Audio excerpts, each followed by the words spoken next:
This video is brought to you by Altium. Previously, I built this beginner's level racing drone using Naze32 Flight Controller, EMAX second generation 2600 kV motors, 30 ampere ESCs, Flysky Fs-i6 Transmitter and receiver, 5 by 4.2 inches propellers, and the Puda Rooster 230 carbon fiber frame. I have been flying this racing drone for a few days, and since then it's doing pretty great. I haven't seen any serious issues like motors twitching, drifting and vibrations. My fingers are getting used to the new PID settings and RC rates. My line of sight drone piloting skills are pretty improved, and now I feel like it's time to move on to the next level, which is the FPV or first person view. I have never tried an FPV drone before, and seriously I have no idea how it feels when you are flying an FPV drone. I know it's gonna feel so awesome, but I have no such personal experience, and that's why I have decided to convert this normal racing drone into an FPV drone. So before I share with you the test results and how I converted this racing drone into an FPV drone, first a few words about the sponsor of this video for helping me purchase the required components and tools. This video is sponsored by Altium.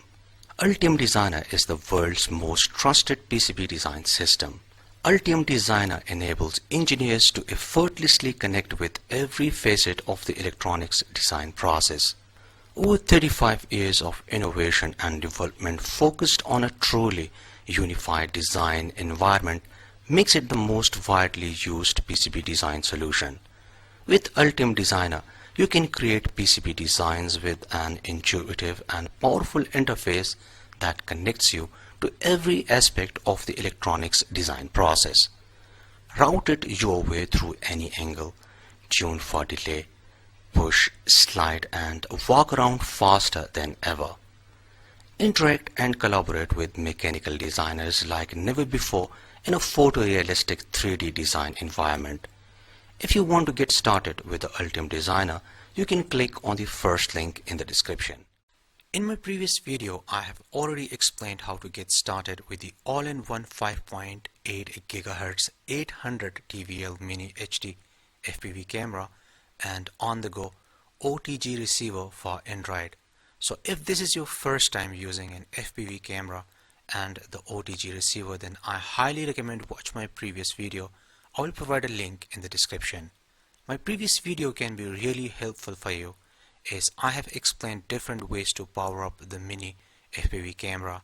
I demonstrated how to power up the FPV camera using one is lithium-ion battery. I also powered up the same FPV camera using 5-volt voltage regulator 7805.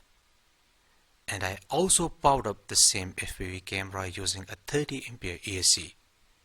In this episode, I will not explain the things which I have already explained in my previous video. So here is my racing drone, and let's convert it into an FPV racing drone. Without any further delay, let's get started.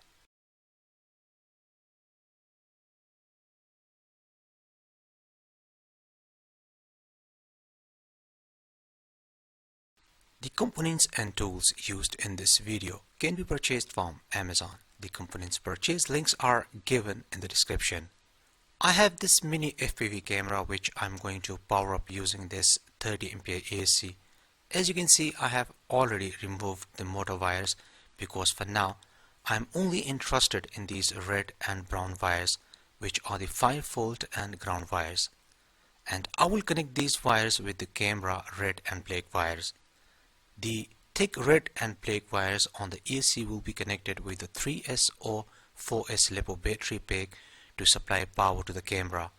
This is just a regular 30 ampere ESC. As you can see, I have removed this yellow color shrink tube. So I'm going to use this ESC to power up this camera. I know this is not a permanent solution. I will need a specially designed BAC, but right now I don't have it. So that's why I'm starting with the ESC.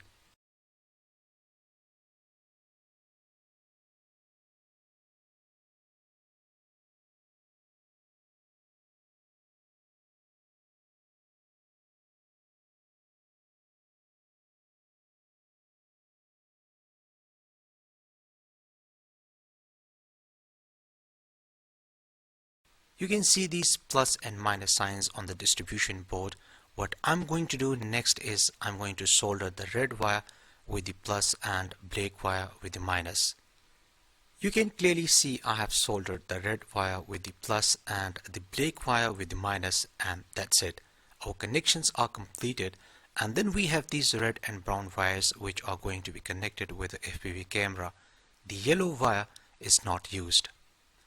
I fixed the ESC on the back side using a zip tie, so as the ESC is on the back side and the camera is going to be mounted on the front side, so the CG will remain almost the same. This FPV camera is just not compatible with this frame, and I also don't have a 3D printer. Otherwise I would have designed a holder for this camera.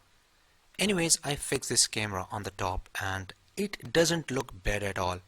It's just a temporary setup. I will replace this camera with another best quality FPV camera once I learn how to control an FPV drone, because I have heard a lot that FPV drones are very difficult to control, and since I'm a beginner, I don't want to damage an expensive camera. For now, this setup is enough for me. Since I will be using my cell phone for the live video streaming, for this I will have to attach my cell phone to the transmitter, so I modified my transmitter, and this is the most basic setup which I could think of. I'm using this small piece of wood connected to my transmitter.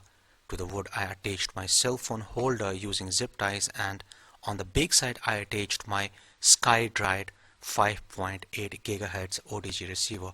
So it's just a very basic getting started setup.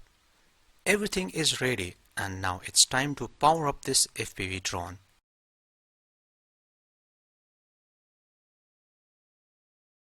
The camera is on.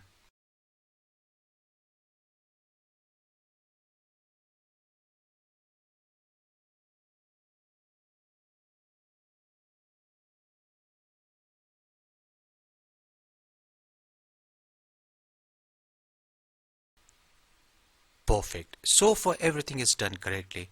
My FPV drone is ready for its first flight test.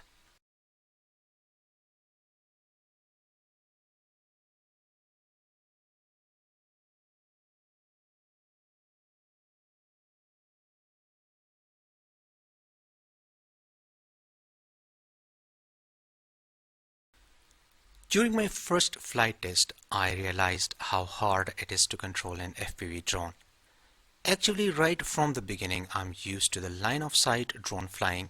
With this FPV drone, I feel like as if this is my first time flying a drone. It's just a whole new experience when you are looking at the cell phone and not to the drone. I was just confused. All my skills were back to zero. I was trying hard not to crash the drone, but I crashed it.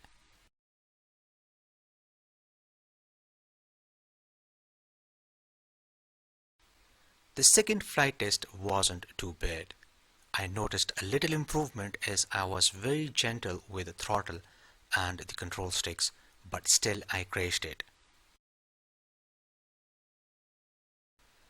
During the third flight test, I realized I need an open space to practice, and I also suggest the same thing for you, as you will never want to damage your first FPV drone and you will never want to hurt someone.